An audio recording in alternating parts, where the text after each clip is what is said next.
Wider skate in Saturday's Victoria Derby, race favourite Tarzino will jump from barrier 10. Now the 5AA forecast and fine overnight down to 14. A sunny day with 31 expected today. Partly cloudy on Friday, 29 and more of the same for the weekend, tops of 29 and 25. And partly cloudy for Monday and Tuesday as well. Temps dropping to the low 20s. More news as it happens on 5AA. 1395, Adelaide's 5AA. This is Peter Godfrey. 7 minutes past 5, 14 degrees at the moment. Not too bad, very nice early Thursday morning. Let's head across the ditch. Catch up with Selwyn Manning, editor of EveningReport.nz. Selwyn, how's your side of the ditch this morning?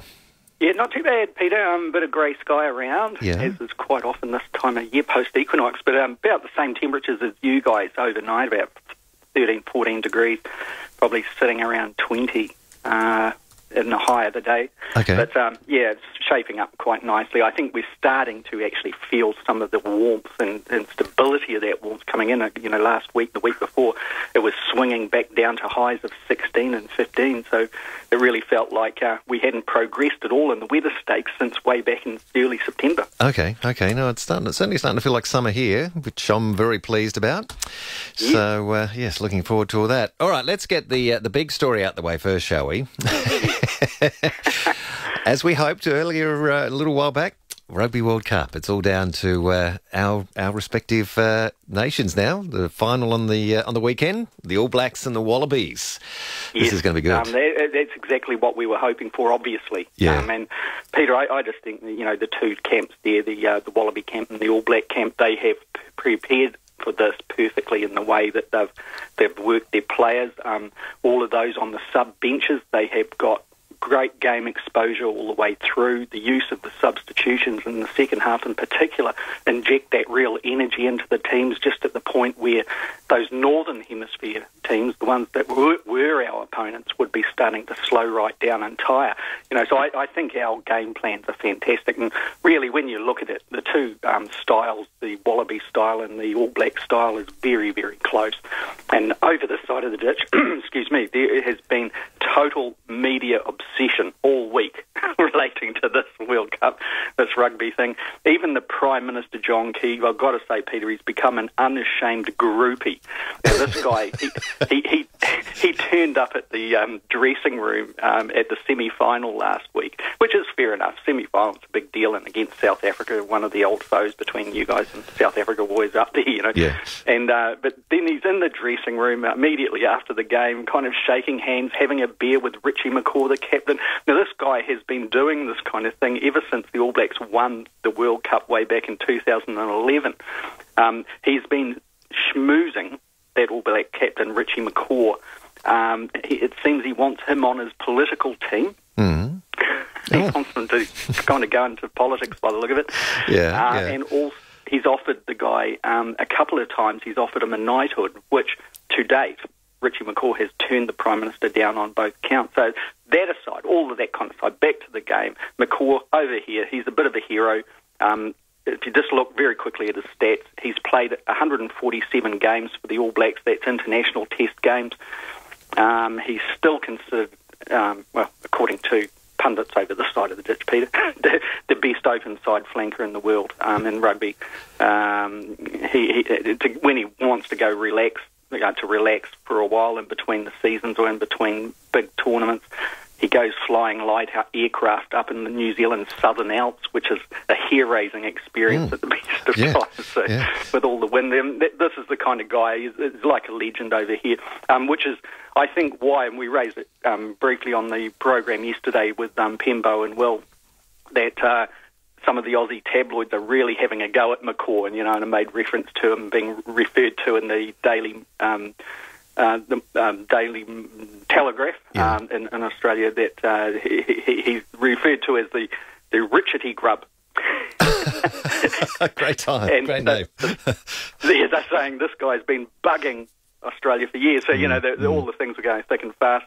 New Zealand Herald tried to get into a tit for tat type of thing with that, but this wasn't able to come up with such a great blind of there. But, Sunday morning, It's going to be obviously a big thing. All the talking's really done now, isn't it? We know that the All Black camp, Peter, has been in lockdown. Really, it's taken over all of the training facilities and facilities that the English team had. So we just didn't kick them out of the tournament, or you guys kicked them out of the tournament in the pool of death. The All Blacks have taken over all of their facilities. You moved in. So that's another thing. Another big thing, I might have mentioned it last week, but it's certainly a big factor here that a former Victoria Cross winner, a person who's been awarded the Victoria Cross for his soldiering up in Afghanistan, a man called Lance Corporal Willie Apiata. Yeah. Now, he has been with the All Black camp, just basically there, giving them pep talks and things like that, clearing their head, preparing them for big tasks, and apparently that was a big thing that he did last week when they were preparing to go against the Spring Boks, knowing that the Spring Boks would pull out an absolute grinding down the game blinder of a game, So that as we understand it is continuing on. There's a lot of work in that kind of area. When you get to, I spoke yesterday morning a fair bit about how the Wallaby team is being regarded over this side of the ditch. It certainly is seen as a huge thing to be able to beat the Wallabies at the moment. So you're a bit nervous over there? Nervous. I think they're kind of making sure that the country knows and doesn't get carried away with the legend. Okay, because you've got you're a big reputation. Yeah, big reputation, but you've got to get out there and win on the field. Yeah. And there's a lot of attention on Pocock, a lot of banter too.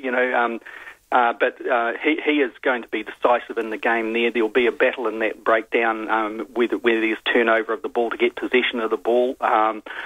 Richie McCaw and him and the other forwards, of course, all trying to get that position. That's something to really watch because both of our teams' backlines and centre areas are very, very strong. So really that will be probably the key to the game there. And everybody knows that. But the New Zealand Herald, like I said yesterday, had listed quite a number in ranking all the players, and the Wallabies featured in that top 10 almost half and half, if not a little bit more than the All Blacks in its assessment. With the other thing that we're kind of noting over here is that the All Blacks, since they won the World Cup in 2011, and this is where the public can get a bit carried away, and since 2011, so 4 years ago, the All Blacks have won 47 international games. They've drawn 2 and lost 3. What we're all reminded of here is that the most recent loss that the All Blacks have had was against the Wallabies in Sydney, so an away game, and that was only a couple of months ago, if you remember. These two teams, honestly, Peter, they're very, very, very, equally matched, and you would be, wouldn't you, coming through a World Cup tournament? Although I think that the fear for us is that, yes, we had that win over you, but then, you look back a bit further and, the odds are stacked the other way, that you guys have beat the Wallabies so many times. Is it just 5 times that we've won in the last 30 meetings of the two teams, I think, since 2006. Yeah, something like that. Those rugby pundits have really, really focused in on the Wallaby coaching. Yeah. And they're saying it hasn't been this good for decades. Yeah. And the turnaround in the quality of the players and the preparation for the World Cup. Look, you guys always front up at these big tournaments. You always play. You're a sporting nation. It's fantastic to actually watch from wherever you sit on the favourable state. And this is our national game. All of that type of thing. The All Blacks are the champions and things like that. But when we get into this, remember that whoever wins this, if the Wallabies win, they're the first ever to win the Rugby World Cup for the 3rd time. So no other country has won it more than twice. If the All Blacks win, they'll be the first to win it 3 times. Wow. So, okay, I didn't realise that. That's an interesting stat. Yeah, interesting little stats there. Yeah. So really, it's fantastic in the sense of breaking all of these types of things. Coming down to it, the fitness of both teams will be crucial in that latter part of the second half, obviously. The All Blacks have prided themselves on that. There's been few injuries in the All Black pack as well.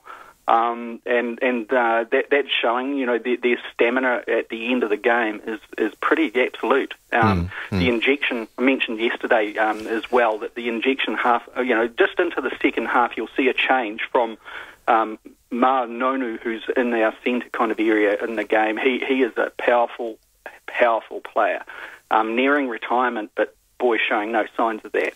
And he will really do the damage in the first half. Get into the second half and you'll see that absolute superb athlete, Sonny Bill Williams, come on from the substitution bench. Now, he's a world-class player, and that just peps up the All Black team really fast, and away they go. So, those kind of decisive moments in the game will really indicate how the Wallabies adjust to that different pace. We can see the fitness and stamina of the Wallaby team is absolute as well, and the substitution bench quality is equal to the All Blacks there. So it's a point for point go. And some of the real seasoned old All Blacks, people like Zinzan Brooke, he was interviewed. He's over in England at the moment. He said that he reckons it's only going to be like a 1 or 2 point of difference. The quality of the team is be that close. Okay, that's going to make for an exciting game. So that's, well, our time's about 2:30 a.m.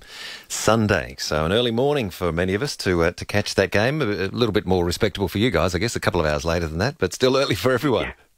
And just to wind up on that, Peter, if the All Blacks win, it'll be all good and grand in this land. Yes. Over here in New Zealand, smiles everywhere. If they lose, going on past things, the country goes into mourning.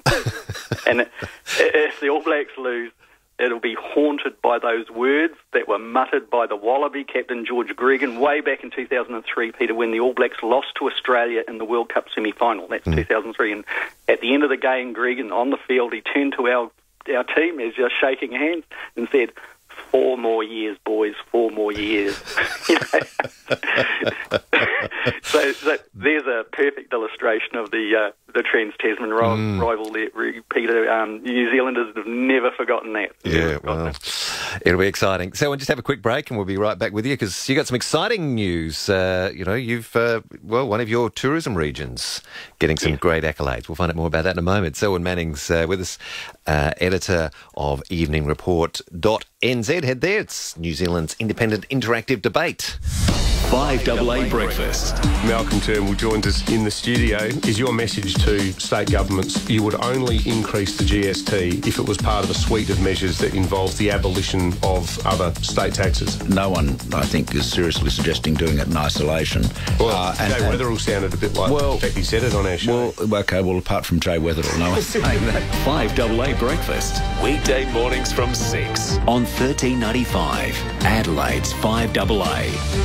If the food is amazing, if the beer is icy cold, if there's something extra special about the service, then you're standing in a Barreau Hotel. Calling all rib and red lovers. You'll absolutely love the Lighthouse Wharf Hotel's famous Ribs and Red Thursday night feast. Enjoy smoky barbecue pork ribs with chips, slaw and a glass of Shiraz for just $24.90. Incredible value and just a magnificent feast. Experience the difference at the Lighthouse Wharf Hotel, Port Adelaide. Part of the Barreau Hotel Group.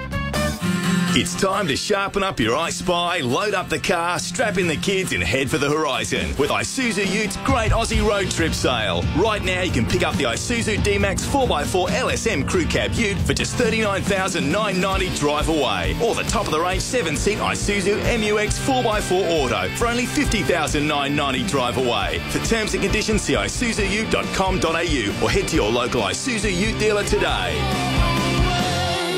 Certainty. It's an elusive little thing. Can we ever be 100% sure, absolutely positive, beyond the shadow of a doubt? When it comes to retirement, it's hard to be certain that your savings will last. If you want to retire with more certainty, invest in a Challenger annuity. It's a certain way to receive certain income, just like a regular paycheck. Google Challenger annuities today. Before investing, consider their suitability and the PDS issued by Challenger Life Company Limited at challenger.com.au. In 1977, Elvis died and Nordic Honda was born. In 1987, interest rates hit 18%, but you could still afford a new Honda from Nordic. In 1997, the Crows won the flag. Nordic Honda won awards for service. In 2007, the final Harry Potter book was released, and Nordic Honda's service was described as magical. In 2017, whatever happens, Adelaide's longest-serving Honda dealer will still be providing top deals and service at the top of Glen Osmond Road. Nordic Honda. Nordic Honda. Why wait to enjoy your next holiday when you can escape now with a 12 months interest-free holiday only at Escape Travel? Call Escape Travel on 135 381 now. Peter Godfrey on 1395, Adelaide's 5AA. And we're joined by Selwyn Manning, editor of EveningReport.nz. Now, Selwyn, bit of national pride for you guys with one of your islands. On the named the fifth best tourist region by Lonely Planet. That's high praise. Yeah, it is high praise. Waiheke Island. That's only about a 20-minute ferry ride from right in the heart of Auckland City. It's that close, is it? It is a beautiful spot. I mean, I sent a picture over, Peter, just so that you can see. Unfortunately, obviously your listeners can't see this, but it's this little gem, Waiheke Island. It's a few degrees warmer than what it is on the mainland here in Auckland, and so it's more stable conditions. And the reasons for that is because of the Coromandel Peninsula, Great Barrier Island, which is about 80 kilometres off the coast of Auckland, and also the mainland, of course, just sheltering it from most of the blast of the weather. And it's like a little mini gem of boutique red wine kind of area that's highly acclaimed for its red wine. And New Zealand's not strong in that. It hasn't got the heat like you guys have got over there. It's often really the Sauv Blancs that we love from your region, from New Zealand. But Waiheke can kind of foot it in those ways, and also it's got a wonderful arts community, and this is something that Lonely Planet picked up and placed it at number 5 on its top 10 list of destinations to visit. Now, it says, and just a quote here, Waiheke's bohemian and hippie past is not far from the surface. It says the island continues to have a thriving artistic community where over 100 working artists apply their trades in disciplines such as sculpture, glass blowing, painting and woodwork, and it goes on from there. But over there, what it's really fantastic for too, Peter, is it's got all of these great little coves, white sandy beach coves, and it's got natural bush there. It looks out toward the Pacific, of course, and it's just idyllic for swimming, of all types of swimming, kayaking, diving, all sorts of things like that, and sailing, of course. It's a safe harbour in many of those areas for yachts that have been out in the blue water, meaning the deep ocean, and coming in, and they'll sit there and have a good rest for a wee while.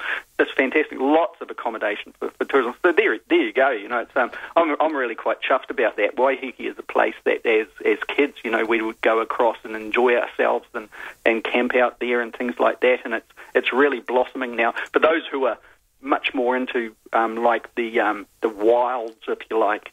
There's Great Barrier Island off the coast, and that's an untouched gem out there, and that sits as the barrier. That's why it's called barrier, a bit like you guys, with your Great Barrier Reef. Great Barrier Island kind of protects from those big storms that come through from the Pacific. But it's something else. There's a small community of people out on Great Barrier Island, so you can really, really foot it with just nature out there. So it's good on Lonely Planet. We're over this side of the ditch, Peter. We're thrilled to be. I could well imagine. So being that close, so how do you get out there? Just ferry services from Auckland to get out there? Right in the heart of Auckland City, just like with the ferry terminals in Sydney. At Circular Quay. It's smaller scale, of course, but it's kind of like that. On a ferry, just get a ticket across to Waiheke Island, bang, you're there. You can even get your car. You don't need to take a car across. You can get, all of that facility is all there. You can hire kayaks. You can do all sorts and just chill out. Really, it's a wonderful atmosphere. A bit like what's the name of that town just out of Adelaide? That's German kind of. Harndorf. Yes, Handel. And people can really kind of enjoy, the culinary delight and things like that, and chill out a bit. Waiheke is like that, but on an island type of thing. Not with the German community, but it's Sounds wonderful. I like. What was it, the comment they made? It's bohemian and hippie past, not far from the surface. So great for all of us old hippies to go and revisit it all. It's a special place, that's for sure. And, it's obviously turned the heads of people, and it's quite often, you get these kind of things, and I like Lonely Planet for this kind of thing, because it'll go into that micro kind of thing and say, this spot here is great. Where some of the others will say, or Auckland, or it might say Adelaide, or such and such as this and that, and kind of look at it from the big thing. But going into that, really into the nuts and bolts of it, I just think that's great. Yeah, absolutely. Well, well done on that, getting that place in there. So number 5 on their top 10 places to visit. It's on the list now, Selwyn. It's on the list. There we are. We're on the map. Hopefully, exactly. People enjoy it. Indeed. Not just Kiwis out there. Indeed. Well, we'll talk to you again next week. May the best team win early hours of Sunday morning, and it should be an enjoyable game. Enjoy it. Yes, that's the key, isn't it? To enjoy it wherever it goes. And like you say, Peter, you always say that, and I think it's just wonderful. Let the best team win. The best team win. Good on you, Selwyn. We'll catch you again next week. Thank you, mate. Okay. Selwyn Manning, editor of EveningReport.nz. It's 27 past 5, and Stone next with all the latest news, sport and weather. Hello. This Sunday only, National Tiles is having a sensational 6-hour sale. Yes, every single National Tile is slashed by 25%, including brand new stock this Sunday only. Absolutely no exceptions.